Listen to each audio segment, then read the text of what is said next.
I hope you've had a great lunch because we've now got a lot of money for you. And all these gentlemen you see sitting around me are going to talk a lot of money to all of you.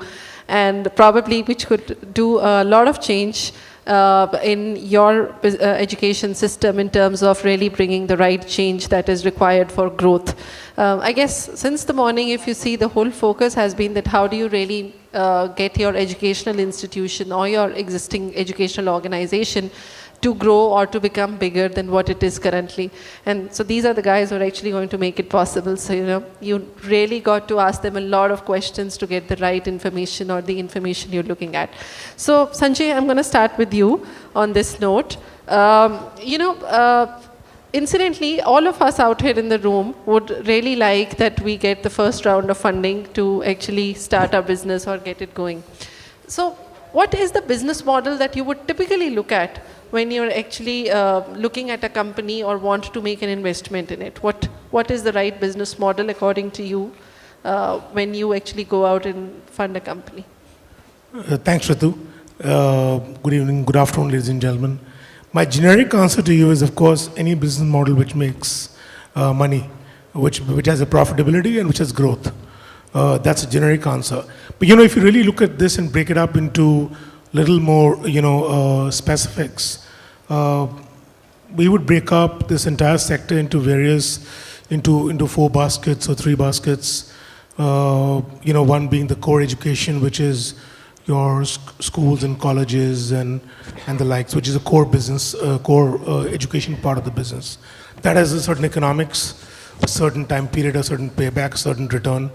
You then have the various training type of institutions, be it coaching, be it, all kinds of coaching, in fact. Test prep, which have a different economics and a different cycle. And then you have the technology guys, who have higher risk, higher reward, higher failure, and therefore different growths and profitability. So each of these would have different, facets of both profitability, success, operating leverage, and growth. And I think that each of these have to be addressed differently.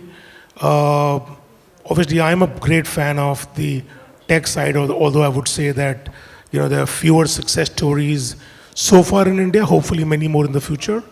I think in India, the core part offers the maximum. And of course, the training side offers even more in terms of opportunities. So I would break my business models like this. Sure, wonderful. So Akhil, you have some thoughts on the business model around how do you see it from a customer or a consumer? How do you actually first rate the business model from a consumer perspective and thereafter from the business side of it? Okay, thanks. Okay, before I answer that question, let me ask, how many of you are on the business side of your education company in terms of you depending on fees to come in to make your company survive? By a show of hands. Okay, good. So understand one thing, even if you're running a trust, somebody has to pay. That means that by the end of the year, you need to have enough money to pay your teachers' salaries, to make sure that your infrastructure is still functioning, to make sure the guy who comes and sweeps the floor in the morning has paid his salary. If you do not have money to pay salaries or to operate your business, you don't have a business. So all your idealism about, oh, I want to change the world, I want to help the child, all very nice. But ultimately, you have to have a service. Very clear. You have to have a service that somebody is willing to pay money for. Now, you have to be very clear as to who is the person paying you money. All right? Now, let me first divide the business models into 3 types of businesses, because a business model for a school is very different from a business model for an education technology company, very different from a business model for a test prep company, a coaching class. So let's divide 3 types of categories. One is core education. Core education is anything which is a school, college, anything that ends with a degree or an exam like a CBSE or a ICSE. That is your largest sector. That's the one that I think a lot of you are part of. The second type of education is parallel education. That is all your coaching classes, vocational education, your NITs, aptechs, anything that is asset light and can scale up. It does not need accreditation like, let's say, a core education institute, but it has to constantly keep on churning and marketing to get customers. The third type of education is ancillary services. That is people who are selling textbooks to schools, uniforms, smart classes, where there's a customer who most likely tends to be it's a B2B model, where basically you're selling a service to a business. So therefore, so let me illustrate this point by identifying, okay, so how many of you think in a school, in a K-12 school, that the parent is a customer, and how many think that the child is a customer? How many people think the parent is a customer? Show of hands. Okay? How many people think the child is a customer? Okay, those of you who think the parent is a customer, you're free to come to me. I'll be happy to look at you for investment. The thing is, understand one thing, is that, and let me make a clarification here. The person who pays the money is your customer. And as I said earlier, the child is a product. A way to understand this is that supposing, let's say, you want to teach, let's say your method of teaching is, let's say, I want to teach Vedic knowledge to the child. And the parent wants you to teach more, let's say, Western type of education. If you had to run a successful school, either you find enough parents who want you to teach Vedic knowledge to your child, and therefore you have a model, or you say, look, let me look at where the majority of the parents are going, and let me try to create a model that works for the Western education. So let's understand, Rolls-Royce and Toyota are two different companies. Rolls-Royce works very well for certain types of cars, high quality, people who can pay. But most people in the world do not have a Rolls-Royce. Toyota, on the other hand, has come up with a great product that serves a larger number of people. So you have to identify is that if you have a customer who's willing to pay you, do you have enough of that customer to have a sustainable business? And of course, make sure that you have a USP that supplies that customer. Sure, fantastic, huh? So the parent as a consumer, they're coming to you. Yeah, pay the fees. Okay, so which now, well, that is the business model side of it. Now, my another question to you, and Mohit, this one is to you. How do you, while of course you go for a very strong business model and a business model which has been profitable, looks scalable, and I'm sure you'll bring the rest to it in terms of scalability, but what do you look for in a brand? Let's say if you were investing in some X-education company, you've studied the business model, but per se, what level do you want the brand to be developed before you would want to put your hands into it?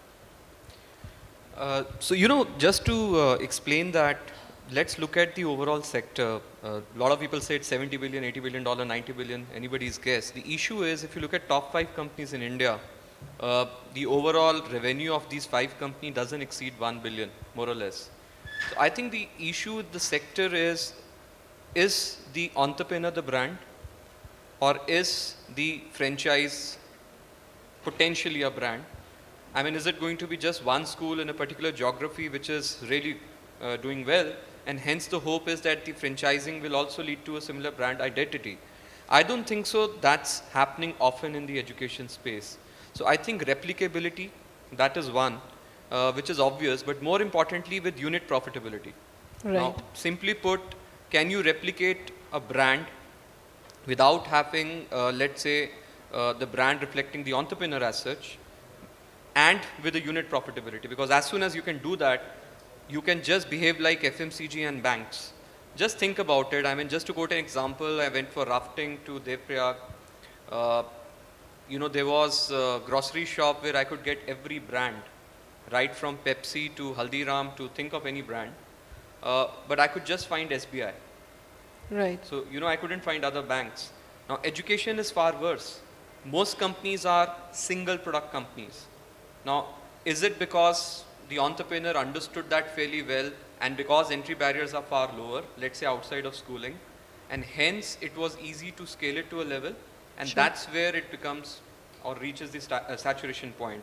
So to me, replicability with unit profitability, and Exists. without having entrepreneur as the brand identity. As soon as that happens, Right. I think there's opportunity to invest. So the system has to sustain itself rather than absolutely. the entrepreneur calling all the shots. I mean, to the think of business. it, if you go to a bank, in the same bank, I mean, you don't go to a different bank to buy a current account or open a current account. You don't go to a different bank to take a home loan, but you need to go to a different company if it is about higher education. You need to go to a different company if it is about, let's say, a preschool.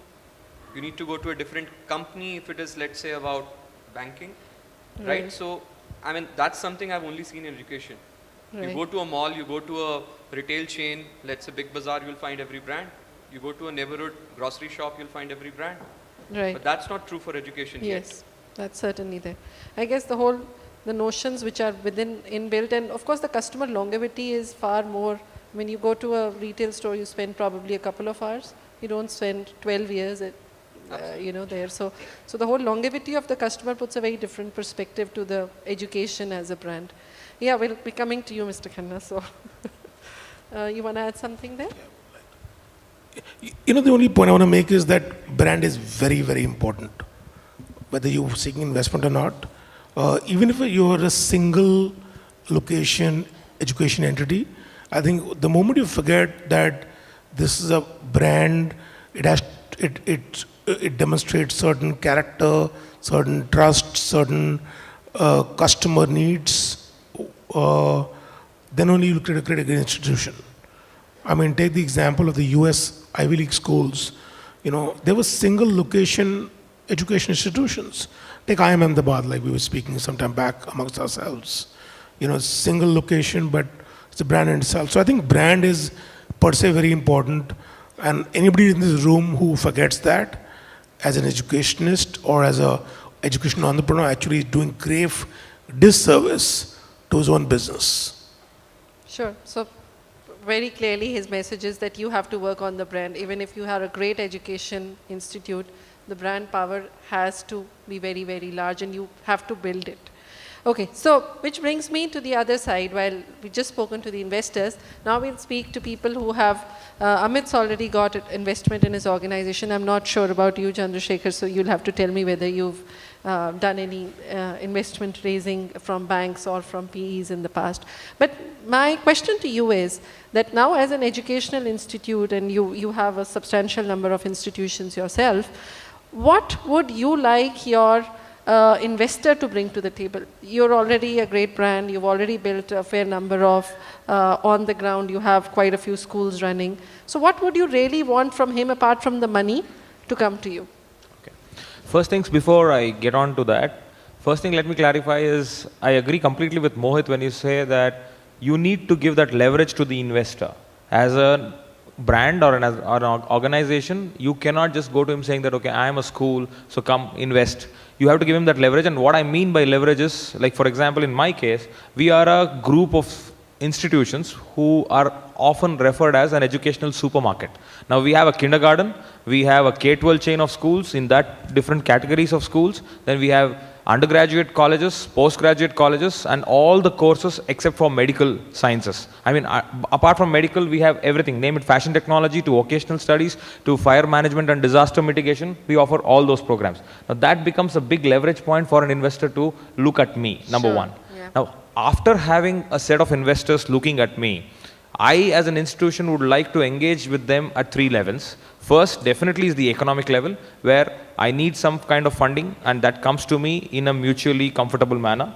Second is an emotional level, where I understand and he understands or she understands that there is a relationship which is going, because investment does not happen once for all. It happens over a period of time and it happens in phases. So we need to have that kind of a relationship going. So first is the economic level, second is the emotional level, and the most important thing is the enhancement level, where he brings to me a kind of an idea, he opens a new window which I would have not seen otherwise. Sure. Because he's there in the market. I will look at it from the chalk and talk methodology. I would look at it with the profitability methodology. I would look at it, okay, one more unit for me coming in that particular state. But then he will bring me another perspective and says, why are you going linear? Why can't you go parallel and then say, come up with something else? So these are the 3 levels at which I would like to look at an investor bringing to the table. Fantastic, huh? He's very clear. Let me tell you. Okay, great. So I come to you, Amit. You've already raised funding, and now I would like to know from you, because you've done so much. You've done first startup funding, and then you've moved to the next level in terms of going from Series A to Series B, and now probably looking for the next series.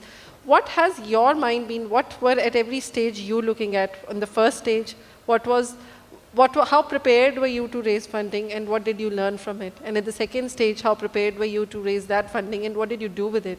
So I would really like to hear more from you, that once you've raised that funding or about to raise that funding, what do you plan to do with that money or that capital to make best use of it? Sure. So Aspire is a social enterprise, but we use private equity. Our business model is really to serve school, colleges, universities, where we go put curriculum inside these universities so students get better chances of career success. I think I'm going to speak from this experience of raising money with two very different kind of investors. In fact, three different kinds of investors. So when we started off, we raised angel money from not one, but 28 individual CEOs. So I had 28 individual CEOs, probably creating the largest consortia where they all contributed because we wanted to project to the market, look, we're going to figure out a way to bridge the industry-academia divide. And that was one experience. And second, when we actually went to Series A, we had Rakesh Jhunjhunwala, who's India's Warren Buffett, very different kind of fundraising. Someone may do a risk-return framework for him, but he'll sit there, just judging you for half an hour, and then it's a 5-minute negotiation, if you have a long one, and you close deals. So we did raise. And a Series B was with a more blue-blooded, Menlo Park-based foundation capital, which is a very US-centric fund, and a very different, very sophisticated, where everything goes to a committee. Committee will sit every Monday. Even the partners, even the managing partner is not going to tell you right away what he can do or not do until he's. So I think in all this experience, I think the first thing I'd like people here to understand is never build business models for investors. I think the worst thing someone in education can do is thinking, what do investors like? Okay, and what business model, and then actually engineer something that you think is going to work for them. I think that's a recipe, for disaster. You can find numerous examples from individual tutors to great principals doing things with passion, which are short, recipes for great business success as well. But I think the reverse, you cannot say is true always. So first is, those who are going to be in education, you got to be passionate about something, either asset-based businesses like we have right here, or services businesses, or like, Akhil described, ancillary businesses. But whatever you're doing, if you're not passionate, if you were engineering it only for the investors, it's not going to work, because I can tell you I've worked with multiple investors, and everyone has a different flavor of how you look at it. Second thing I do want to tell people who are keen to raise money is, when we're starting off, we pretty much think of an investor as a bank that you can just draw down upon. They'll get out of the way and all your dreams come true. And, it is true for many, but it's not true for everyone.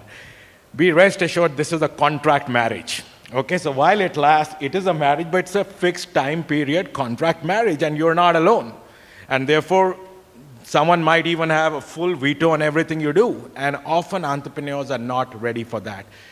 Everyone understands the money part of it, but nobody understands the consensus building, how going to take them along, keep their confidence. And I think when you are young and early, we put way more premium on what's going to be the valuation, how much money he's going to give, who's been the first one, and that would be short-sighted. I think at my stage, as I look at a Series C, I'm well past. I think valuations stop mattering. I think they are important, but they are not the main driver. By this time, you're looking at the subtleties of who's a real investor who's shown track record of actually taking a early growth stage, early growth company or a late stage growth company to a IPO in case of businesses, or in case of institutions, something else. So I think that's the second thing.